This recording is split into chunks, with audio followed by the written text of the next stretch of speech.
Hello दोस्तों, कैसे हैं। मैं आशा करता हूं कि आप लोग अच्छे से होंगे। मैं जय सिंह पटेल जी ऑनलाइन स्टडी में एक बार फिर आप सभी का हार्दिक स्वागत करता हूं। हमारी चर्चा राष्ट्रपति के राष्ट्रीय आपातकाल पर चल रही है या राष्ट्रपति की जो है आपातकालीन शक्तियों पर हम चर्चा कर रहे हैं। अनुच्छेद 352। उस दिन हमने देखा कि राष्ट्रपति की जब राष्ट्रीय आपातकाल की स्थिति में उद्घोषणा हो जाती है, तब जब राष्ट्रपति को यह समाधान हो जाए या संतुष्टि या कोई किसी सूचना के माध्यम से कि भारत में या उसके किसी राज्य क्षेत्र में स्थिति सामान्य नहीं है, ऐसी स्थिति में हमने 3 कंडीशन बताए थे: युद्ध, बाह्य आक्रमण अथवा सशस्त्र विद्रोह के आधार पर। तो इन 3 स्थितियों से कोई एक स्थिति अगर आ जाए, ऐसी स्थिति में राष्ट्रपति शासन की घोषणा हो जाती है। वहाँ पर एक चीज हमने बताया था कि जब राष्ट्रपति शासन की घोषणा होने के बाद 1 महीने के अंदर संसद के दोनों सदनों द्वारा, पहले 2 महीना था लेकिन 44वें संवैधानिक संशोधन अधिनियम द्वारा उसे 1 महीना कर दिया गया, 30 दिन। और इसमें एक चीज यह था कि मंत्र 44वें संवैधानिक संशोधन अधिनियम द्वारा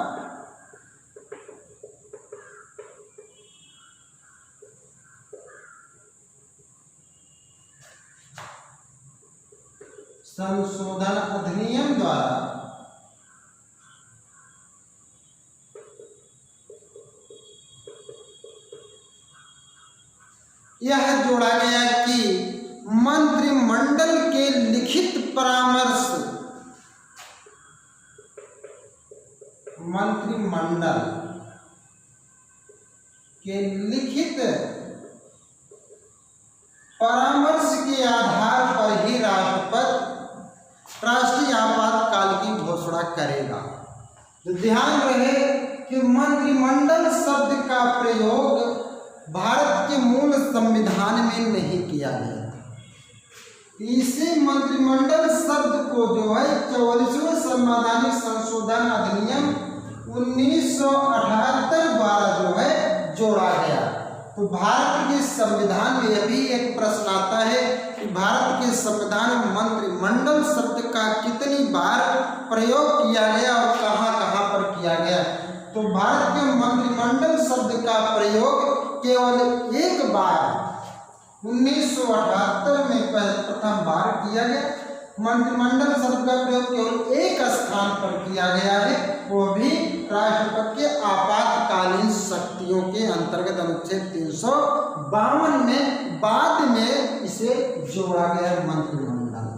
ध्यान रखें कि मंत्रिमंडल के अंतर्गत प्रधानमंत्री सहित कैबिनेट के जितने मंत्री होते हैं में वह सभी आते हैं। प्रधानमंत्री प्लस कैबिनेट को मिला करके मंत्रिमंडल कहा जाता है। सारे निर्णय जो है कार्यपालिका संबंधी यहीं पर लिए जाते हैं मंत्रिमंडल में ही, इसलिए यहाँ मंत्रिमंडल के लिखित परामर्श शब्द जोड़ा गया 44वें संवैधानिक संशोधन अधिनियम द्वारा। तो इतना ध्यान रखिएगा कि मंत्रिमंडल शब्द का प्रयोग मूल संविधान में नहीं किया गया था, बाद में 44वें संवैधानिक संशोधन द्वारा इसे जोड़ा गया। आइए अब हम चलते हैं राष्ट्रपति की आपातकालीन की 2 जो चरण है, 2 नंबर का जो 2 नियम है, उसके आधार पर राष्ट्रपति शासन की राष्ट्रीय आपातकाल नंबर 2। आइए देखते हैं।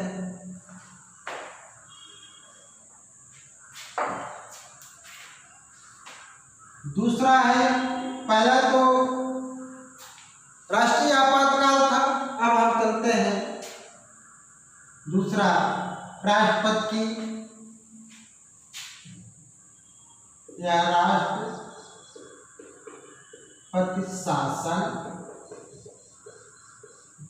इसे और नाम भी दिया गया है संवैधानिक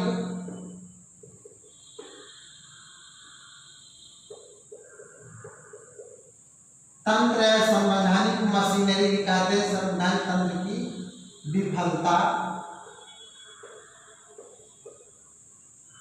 इसे और नाम भी दिया गया है राज्य आपातकाल या संवैधानिक आपातकाल या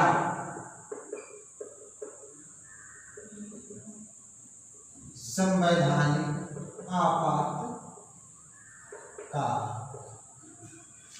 इतने नाम से अगर कहीं भी लिखा है तो समझिए कि राष्ट्रपति शासन आर्टिकल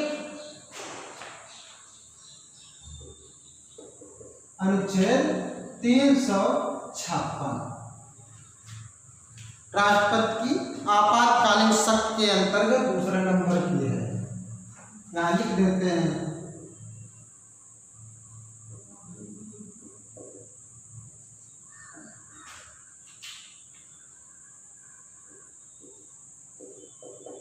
राष्ट्रपति आपातकालीन शक्ति, राष्ट्रपति आपातकालीन शक्ति, जिसके अंतर्गत दूसरा हम चर्चा कर रहे हैं राष्ट्रपति शासन। संवैधानिक तंत्र की विफलता, राज्य आपातकाल या संवैधानिक आपातकाल, जिसका उल्लेख भारतीय संविधान के आर्टिकल 356 में किया गया है। इसमें यह कहा गया है कि जब राष्ट्रपति को यह समाधान हो जाए, समाधान शब्द जो है का मतलब है राष्ट्रपति को यह सूचना प्राप्त हो जाए या राष्ट्रपति को यह संतुष्टि हो जाए कि भारत के किसी राज्य में जितने प्रांत हैं उसके किसी एक या दो या तीन उसके किसी राज्य में संविधान में दिए गए नियमों के अंतर्गत संविधान के नियमों या उपबंधों के आधार पर शासन नहीं चल रहा है, ऐसी स्थिति उत्पन्न हो गई है कि वहां पर जो है संविधान के नियमों के अनुसार शासन चलाया जाना संभव नहीं है। कैसे या कैसे होगा राष्ट्रपति को मालूम कि राष्ट्रपति को एक बार फिर देख लेते हैं शुरू से। जब राष्ट्रपति को यह समाधान हो जाए या संतुष्टि हो या सूचना प्राप्त हो जाए, किसके माध्यम से? उस राज्य के राज्यपाल के द्वारा या किसी अन्य माध्यम से या स्वयं राष्ट्रपति को किसी के माध्यम से नहीं, स्वयं। तीन कंडीशन है, या उस राज्य के राज्यपाल के लिखित रिपोर्ट के आधार पर अथवा अन्य किसी माध्यम से अथवा स्वयं यह समाधान हो जाए या संतुष्टि हो जाए या सूचना प्राप्त हो जाए कि उस राज्य में संवैधानिक तंत्र की विफलता की स्थिति आ गई या संविधान नियमों के अनुसार नहीं चलाया जा रहा है उस राज्य में शासन, तो ऐसी स्थिति में राज्यपाल राष्ट्रपति शासन लागू कर देता है संवैधानिक तंत्र की मशीनरी की असफलता के आधार। ऐसी स्थिति में जब राष्ट्रपति शासन लागू हो जाता है तो अब क्या होगा? राष्ट्रपति शासन की उद्घोषणा संबंधी प्रस्ताव या संकल्प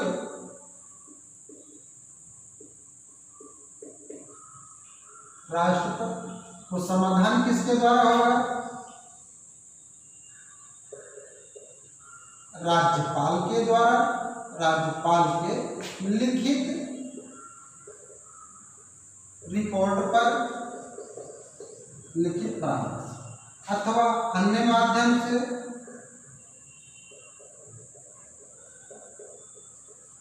अथवा स्वयं। तीन कंडीशन है, तब राष्ट्रपति शासन वहां पर लागू हो जाएगा। लेकिन राष्ट्रपति शासन संबंधी प्रस्ताव जो है, प्रस्ताव संसद के दोनों सदनों की,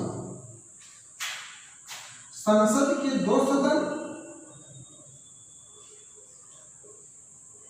लोकसभा और राज्यसभा।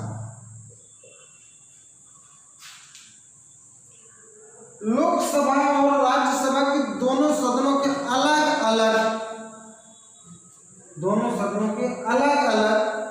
सदनों द्वारा प्रस्ताव पारित होना आवश्यक है। दोनों सदनों के अलग अलग, एक बार लोकसभा में पारित होगा फिर राज्यसभा में जाएगा, वहां भी पारित होना आवश्यक है।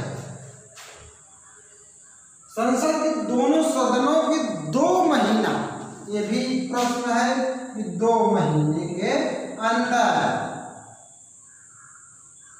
2 महीने के अंदर, ध्यान दीजिएगा, राष्ट्रीय आपातकाल 352 में 1 महीना लिखा हुआ है, यहाँ पर 2 महीना। 2 महीने के अंदर संसद के दोनों सदनों के द्वारा अलग अलग पारित होना आवश्यक है। अगर यहाँ एक प्रश्न ये भी है महत्वपूर्ण कि बिना संसद की अनुमति के राष्ट्रपति शासन कितने दिनों तक लागू रह सकता है, तो 2 महीने। यही यहाँ कि अगर 2 महीने तक संसद अनुमति नहीं देती है, उसके पहले बिना संसद की अनुमति के ही 2 महीने तक राष्ट्रपति शासन की जब घोषणा हो जाती है 2 महीने तक लागू रह सकता है। यहाँ यही प्रश्न महत्वपूर्ण बनता है कि बिना संसद की अनुमति कितने दिनों तक राष्ट्रपति शासन लागू रह सकता है, 2 महीने तक। 2 महीने के अंदर दोनों सदनों की जो है स्वीकृति आवश्यक है। अगर 2 सदन है, या तो अस्थायी सदन है या कभी विघटित नहीं होता है, अगर लोकसभा भंग हो गई, उसमें लोकसभा नहीं है, तब क्या होगा? अगर लोकसभा नहीं है तब भी 2 महीने के अंदर राज्यसभा से पारित हो जाएगा। अगर लोकसभा भंग हो गई तो नई लोकसभा के गठन के कितने दिन के अंदर लोकसभा पारित कराएगी? 30 दिन के अंदर। 30 दिन के अंदर लोकसभा और नई लोकसभा का गठन होगा तब। नई लोकसभा के गठन के 30 दिन के अंदर पारित होना आवश्यक है। पहले 2 महीने के अंदर संसद के दोनों सदनों द्वारा पारित होना आवश्यक है।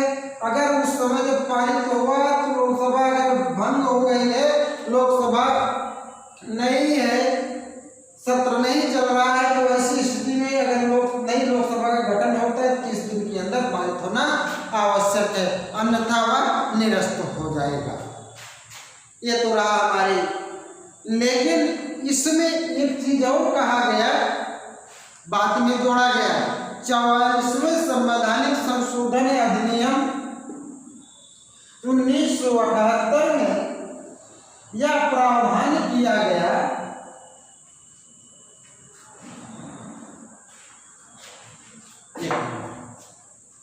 यहाँ पर एक चीज होता है, राष्ट्रपति शासन अधिकतम अगर 2 महीने के अंदर जब लोकसभा और राज्यसभा दोनों ने अलग अलग जो है सदनों द्वारा पारित कर दिया राष्ट्रपति शासन को, तो 6 माह के लिए होगा।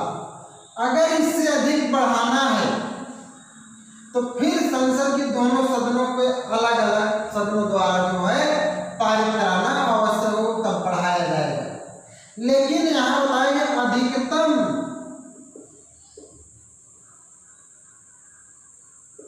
अधिकतम 3 वर्ष तक जो है राष्ट्रपति शासन लागू रह सकता है, इससे अधिक नहीं बढ़ाया जा सकता राष्ट्रपति शासन। 6 महीने के लिए प्रथम बार संशोधन, जब प्रथम बार जो है जब लोकसभा ने प्रस्ताव पारित किया तो 6 महीने तक लागू रह सकता है। अगर उससे आगे बढ़ाना है तो फिर लोकसभा और राज्यसभा में प्रस्ताव पारित कराना आवश्यक होता है। लेकिन अधिकतम 3 वर्ष तक ही राष्ट्रपति शासन लागू रह सकता है। लेकिन 44वें संवैधानिक संशोधन अधिनियम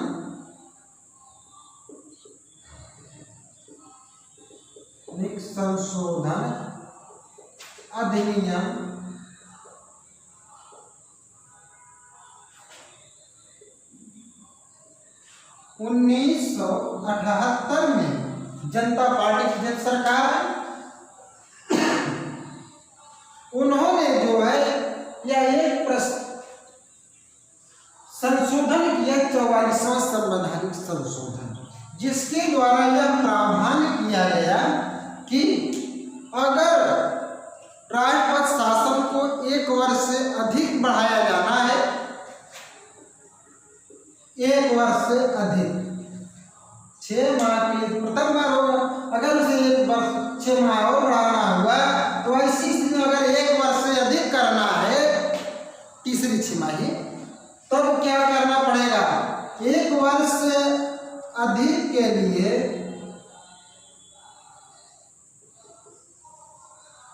करना है तो निर्वाचन आयोग के लिखित परामर्श पर,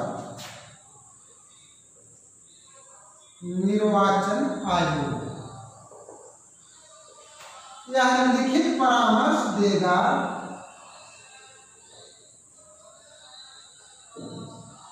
लिखित परामर्श देगा कि किसको? राष्ट्रपति को देगा कि उस राज्य में जहां पर राष्ट्रपति शासन लागू किया गया है, वहां पर जो है स्थिति सामान्य नहीं है, राष्ट्रीय आपातकाल जैसी है, कि उस राज्य की स्थिति राष्ट्रीय आपातकाल जैसी है और वहां पर तत्काल चुनाव नहीं कराया जा सकता, चुनाव कराना असंभव है। उस राज्य की स्थिति राष्ट्रीय आपातकाल जैसी है, चुनाव कराना संभव नहीं है।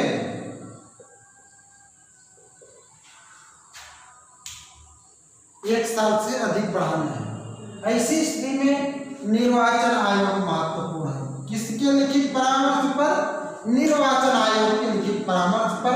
अगर निर्वाचन आयोग ऐसा कहता है कि उस राज्य की स्थिति राष्ट्रीय आपातकाल जैसी, राष्ट्रीय आपातकाल 352 जैसी है अनुच्छेद, और वहां चुनाव तत्काल नहीं कराया जा सकता, तब जो है वहां पर 1 साल से अधिक राष्ट्रपति शासन लागू कराया जा सकता है। इसे यह प्रावधान कब किया गया? 44वें संवैधानिक संशोधन अधिनियम द्वारा 1978 में जोड़ा गया। इसके पहले 1 वर्ष से अधिक के लिए यह प्रावधान नहीं था। निर्वाचन आयोग लिखित परामर्श शब्द का उल्लेख पहले नहीं किया गया था, 44वें संवैधानिक संशोधन द्वारा इसे किया गया।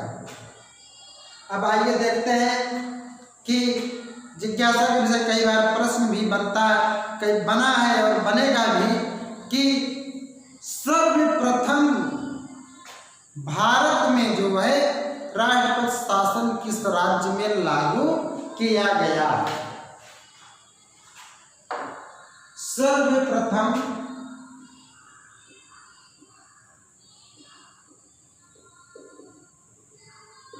राष्ट्रपति शासन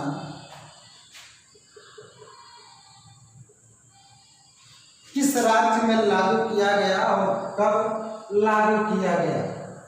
तो सर्वप्रथम 1951 में राष्ट्रपति शासन पंजाब राज्य में लागू किया गया।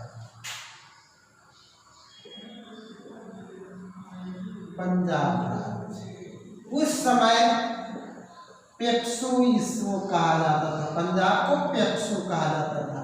1951 सर्वप्रथम पंजाब राज्य में 1951 में किया गया। सर्वाधिक समय तक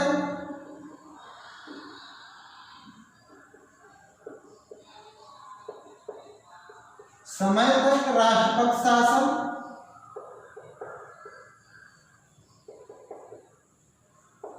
सर्वाधिक समय तक एक समय में एक बार ऐसे राष्ट्र शासन लागू किया गया, कितने साल तक या कितने वर्ष तक लागू रहा है? 5 वर्ष होता है। ध्यान दीजिएगा, वहां भी हमने 44वें संशोधन पहले लिखा है कि अधिकतम 3 वर्ष तक ही राष्ट्रपति शासन लागू रह सकता है, लेकिन सर्वाधिक समय तक 5 वर्ष तक राष्ट्रपति शासन लागू रहा। कहाँ? पंजाब में, पंजाब राज्य। किस राज्य में सर्वाधिक समय तक? पंजाब में जो है सर्वाधिक समय 5 वर्ष तक राष्ट्रपति शासन लागू रहा। सर्वप्रथम कहाँ लागू किया? पंजाब राज्य 1951। उस समय हालात ऐसे थे 1984 के आसपास, उसके पहले 80 से, कि कंडीशन ऐसे थे कि वहां पर राष्ट्रपति शासन को अधिकतम अवधि बताई गई 5 वर्ष तक। बताइए, वो 3 वर्ष अपवाद है या 5 वर्ष? अधिकतर जो नियम है 3 वर्ष का ही है। और ये तो रहा कि सर्वप्रथम कहाँ लागू किया गया? पंजाब। और सर्वाधिक समय तक वो भी राज्य है पंजाब। और सर्वाधिक बार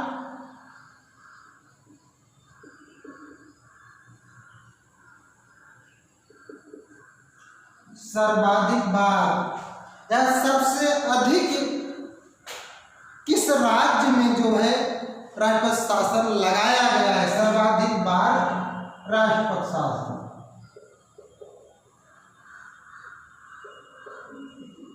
तीन चीजें हैं, सर्वप्रथम कहाँ लगाया गया, सर्वाधिक समय तक, और सर्वाधिक बार कि कितनी बार राष्ट्रपति शासन किस राज्य में लगाया, सबसे ज्यादा कितनी बार लगाया गया?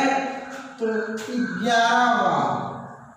11 बार जो है कहाँ लगाया गया? उत्तर प्रदेश में। उत्तर प्रदेश में अभी तक पूरे भारत में सबसे ज्यादा बार 11 बार जो है राष्ट्रपति शासन लगाया गया है। दूसरे नंबर पर कौन है? मणिपुर। मणिपुर में जो है 10 बार अभी तक राष्ट्रपति शासन लगाया गया है। सर्वाधिक बार पूछा जाए 11 बार राष्ट्रपति शासन लगाया गया उत्तर प्रदेश में। दूसरे नंबर पर मणिपुर में 10 बार लगाया गया। और अब हम उत्तर प्रदेश के हम आप निवासी हैं, तो यहाँ ये भी जानना आवश्यक है कि उत्तर प्रदेश में सर्वप्रथम कब लगाया गया? उत्तर प्रदेश में राष्ट्रपति शासन सर्वप्रथम कब लागू किया गया? तो प्रथम बार 1966 ईस्वी में लागू किया गया, और अंतिम बार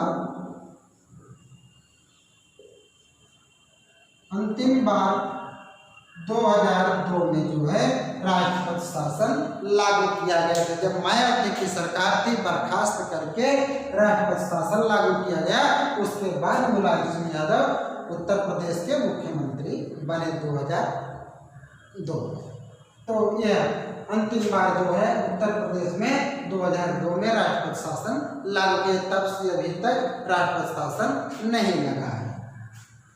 उत्तर प्रदेश में सर्वप्रथम 1966 में सर्वाधिक बार उत्तर प्रदेश में लगा 11 बार। दूसरे नंबर पर मणिपुर में। ये जो है हमेशा दिमाग में बना रहता है कि सर्वाधिक समय तक, सर्वाधिक बार, सर्वप्रथम कहाँ लागू किया? तो ये है हमारा प्रश्न। इसका आंसर भी सर्वप्रथम जो है टेक्सू राज्य में लागू किया, पंजाब राज्य। राष्ट्रपति शासन सर्वाधिक समय तक पंजाब राज्य में ही लागू रहा।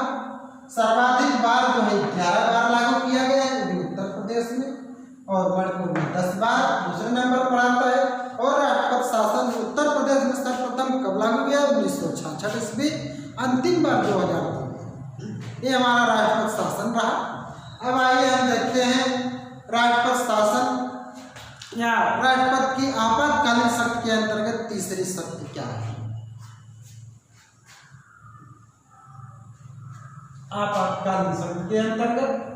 तीसरी स्थिति वित्तीय आपातकाल।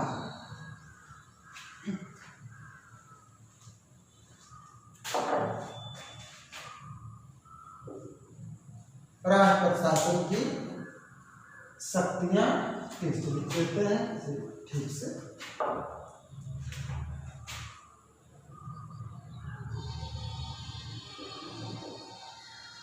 आपातकालीन शक्ति।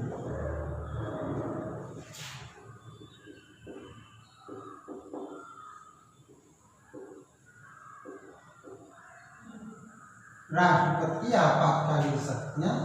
तीसरा नंबर है वित्तीय आपातकाल। वित्तीय आपातकाल, इसका उल्लेख भारतीय संविधान के अनुच्छेद 360 में किया गया है। अनुच्छेद 360 के अंतर्गत उल्लेख किया गया है कि राष्ट्रपति को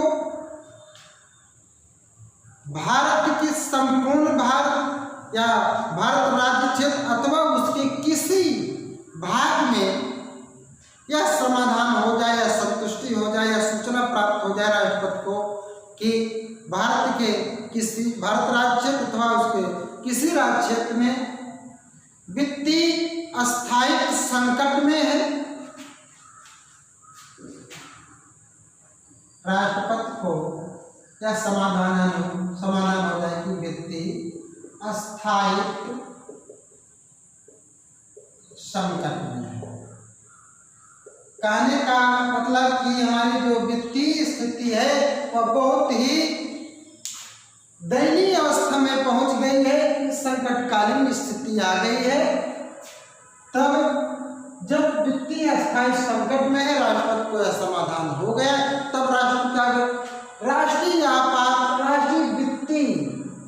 वित्तीय आपातकाल की कहने का मतलब कि जब राष्ट्रपति को यह समाधान हो जाए कि भारत के राज्य क्षेत्र में अथवा उसी किसी भाग में वित्तीय अस्थायी संकट में है, तब राष्ट्रपति उस क्षेत्र में अथवा संपूर्ण राज्य में वित्तीय संकट या वित्तीय आपातकाल की घोषणा कर देता है, वित्तीय आपातकाल लागू कर देता है। हाँ, ध्यान रहे कि वित्तीय आपातकाल की घोषणा के 2 महीने के अंदर 2 महीने के अंदर संसद के दोनों सदन, लोकसभा, राज्यसभा, संसद के दोनों सदनों के अलग अलग सदनों द्वारा साधारण बहुमत से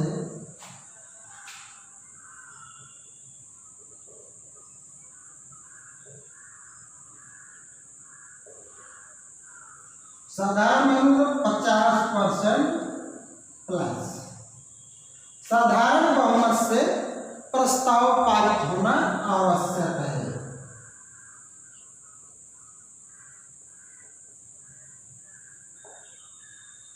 पारित होना आवश्यक है। अभी तक हमने वहां पर देखा राष्ट्रीय आपातकाल में कि साधारण बहुमत और संसद में उपस्थित 2/3 बहुमत जो अधिक हो, लेकिन यहाँ पर केवल साधारण बहुमत लिखा हुआ है। ये कंफ्यूजन निकाल दिए कि यहाँ पर दोनों का जिक्र है, यहाँ पर केवल एक का जिक्र है, साधारण बहुमत का।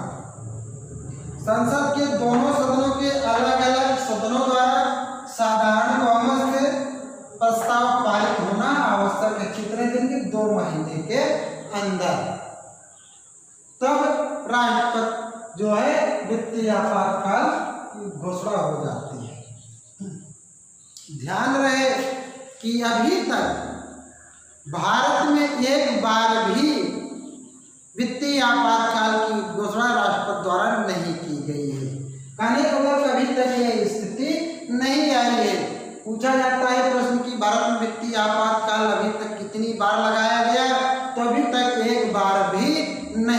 दिखाया गया है। हाँ, 1989 ईस्वी में 89 और 90 के आसपास भारत की स्थिति ऐसी पहुंच गई थी कि वित्तीय आपातकाल जैसी हो गई थी। लेकिन इन परिस्थितियों का सामना करते हुए भारत में ऐसी स्थिति नहीं बन पाई कि वित्तीय आपातकाल लागू हो जाए। बहुत अच्छा जो है रहा कि वित्तीय आपातकाल लागू नहीं हुआ और किसी तरीके से जो है इससे हमने निजात पाया, वित्तीय आपातकाल नहीं लगा। ये रहा हमारा राष्ट्रपति आपातकालीन शक्तियाँ, 3 शक्तियाँ हमने देखा। राष्ट्रीय आपातकाल 352 अनुच्छेद और राष्ट्रपति शासन या संवैधानिक तंत्र की विफलता या राज्य आपातकाल या संवैधानिक आपातकाल अनुच्छेद 356 और वित्तीय आपातकाल अनुच्छेद 307। ये हमारे राष्ट्रपति आपातकालीन शक्तियाँ थी। आज का वीडियो बस इतना ही। कैसा लगा आप लोग कमेंट बॉक्स में जरूर लिखें। जहाँ कहीं कोई दिक्कत आती है आप लोगों को समझ में ना आए, कमेंट बॉक्स में प्रश्न जरूर करें, उसका उत्तर हम आप लोगों को जरूर बताएंगे। उस दिन नहीं आएगा तो देख करके आएंगे, लेकिन आप लोगों को जरूर हम संतुष्ट